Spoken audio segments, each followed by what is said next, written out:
Nyaho guys, akhirnya gue beli Steam Deck. Di video ini, gue mau nge-share pengalaman gue modding device ini. Untuk reviewnya ditunggu dulu ya, karena gue baru punya device ini selama 2 bulan, dan gue rasa itu belum cukup lama untuk ngasih review konklusif buat device seperti ini. Tapi selama 2 bulan, device ini adalah salah satu perangkat yang paling sering gue pakai buat main game selain PC. Udah jarang gue pakai Steam Link buat main game PC dari ranjang atau sofa, melainkan sekarang kalau mau main game tanpa nyalain PC, tinggal pakai Steam Deck ini. Yang gue punya ini model 64GB, jadi screen-nya masih nggak anti-glare, dan storage internalnya kecil banget. Gua mau ngingetin kalau dari 64GB itu kurang lebih 37GB udah kepake sama file system dan plugin yang gua install. Mungkin kalian juga bertanya, kenapa gua memutuskan untuk nge-mod Steam Deck gua? Kenapa nggak stok aja? Kan kalau di mod si Valve-nya juga udah kasih tahu kalau itu akan nurunin integritas case-nya, jadi lebih gampang pecah atau retak. Ya, setelah gua coba main beberapa game yang rada berat, gua ngerasa kalau kipas ini sering nge-ramp up ke 4000 RPM dan mulai mengganggu kalau main game tanpa earphone.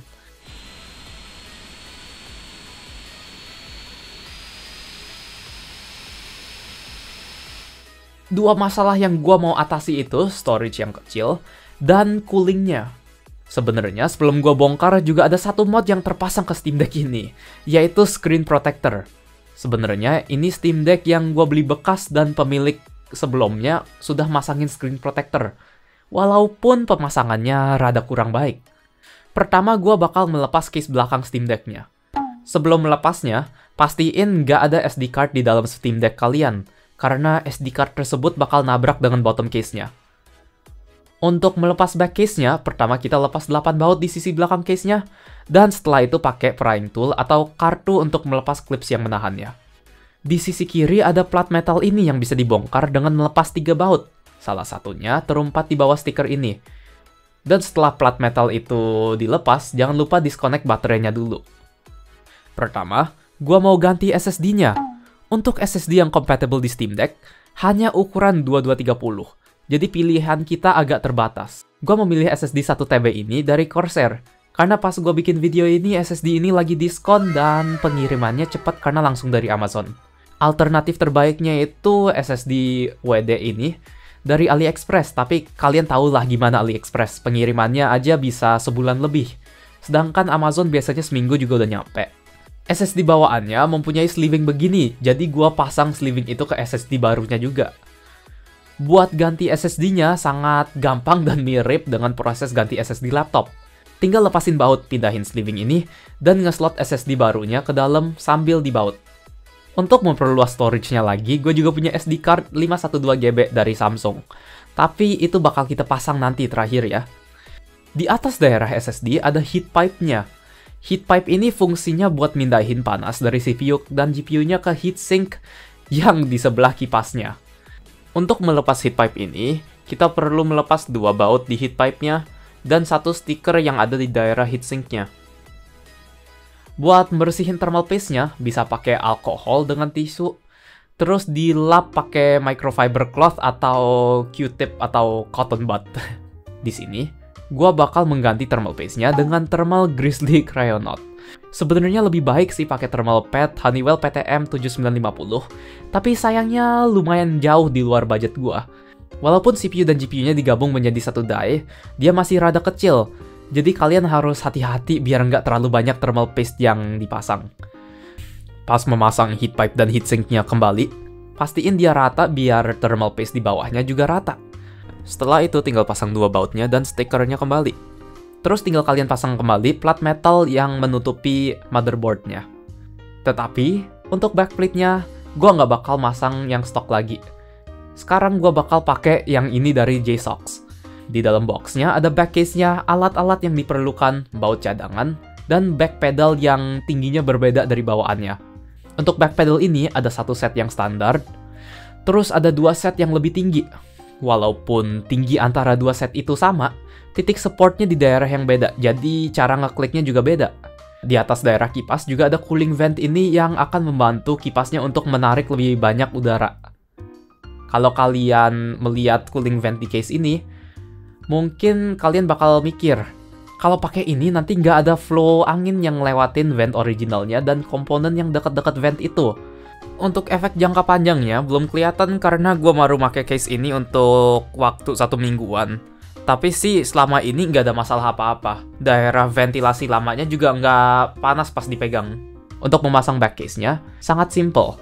Ya sama aja kayak case bawaannya. Cuman ada 8 baut yang kalian perlu pasang. Tetapi sebelum kalian memasang back case yang baru ini, kalian harus melepas plastik layer yang ada di heat transfer pad-nya. Karena kalau enggak ya percuma, mereka udah ngasih metal plate di belakang sini, tapi nggak akan mengkontak dengan metal plate yang di dalam Steam Deck-nya. Gue pribadi memakai back button yang lebih tinggi soalnya yang bawaan rasanya terlalu pendek dan malah jadi jarang dipakai. Back button ini ketahan ke back case-nya dengan 2 baut untuk setiap button. Sebelum gue kasih lihat hasil testing dari modifikasi ini, gue mau install beberapa plugin yang bisa membantu buat ningkatin performanya lagi. Buat ngelakuin ini, gue pakai Decky Loader. Proses instalasinya lumayan simple, tinggal kita nyalain developer mode, terus pindah ke desktop mode. Dan dari sini kita buka browser kita untuk mendownload Decky Loader dari GitHub. Terus file installer yang kita download kita run. Buat plugin yang gue install ada 3 tipe. 1 untuk meningkat performa, 1 buat visual, dan 1 lagi untuk memperbaiki experience pengguna. Untuk meningkat performa ada 2 plugin yang gue pakai. Power Tools di mana gua masang upper limit untuk CPU-nya, dan 1 lagi adalah Fantastic di mana gua memasang fan curve biar fan-nya cuman ramp up pas temperaturnya tinggi. Untuk mengganti visual home menu-nya, gua pakai CSS Loader, Steam Grid DB, Game Team Music, dan Proton DB Badges. Semua plugin itu fungsinya untuk memperbaiki visual home menu-nya dan sekalian menambah informasi seperti badge Proton DB-nya. Selain itu, juga ada Vibrant Deck, yaitu plugin yang digunakan untuk mengganti saturation dan gamma screen-nya. Terakhir ada 2 plugin yang fungsinya untuk memperbaiki experience menggunakan Steam Deck-nya. Yang pertama adalah Bluetooth biar nggak usah masuk dalam-dalam ke menu untuk connect device Bluetooth. Dan Playtime untuk mengetahui informasi detail tentang waktu main kita di Steam Deck ini.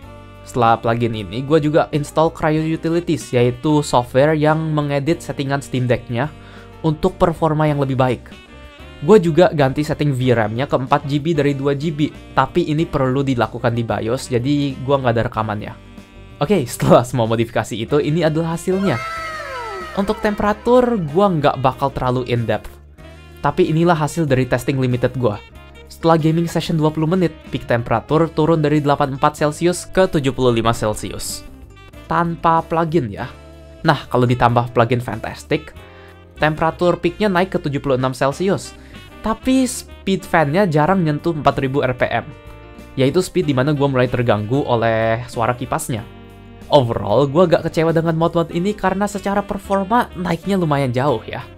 Dan untuk feel grip-nya dengan back button yang ini juga lebih enak di tangan. Sebelumnya dia kerasa rada kecil dan licin. Tapi dengan tombol yang menonjol begini, grip gue jauh lebih nyaman. Apakah gue rekomen kalian untuk coba mod-mod yang udah gue lakukan di video ini? Sejujurnya gue sangat rekomen. Untuk yang membeli versi 64GB dan kalian rasa setelah menambah SD card masih kurang storage-nya, bisa kalian ganti SSD-nya seperti di video ini. Dan pas udah dibongkar juga nanggung ya, sekalian ganti thermal paste juga. Untuk back case-nya harganya rada mahal di 470.000 dari website officialnya mereka. Jadi ini tergantung beberapa penting temperatur rendah itu untuk Anda, karena walaupun ya setelah dipasang case ini, temperaturnya lebih rendah dan fan speed-nya lebih rendah. Karena ada bolong vent di belakang case-nya, suara kipas yang kedengeran juga lebih keras. Karena ini, gue nggak bisa 100% recommend case ini. Dan kalian perlu pertimbangkan saja worth it apa enggak untuk kalian. Soal plugins ya, gue rasa ini bener-bener 100% gimana ya?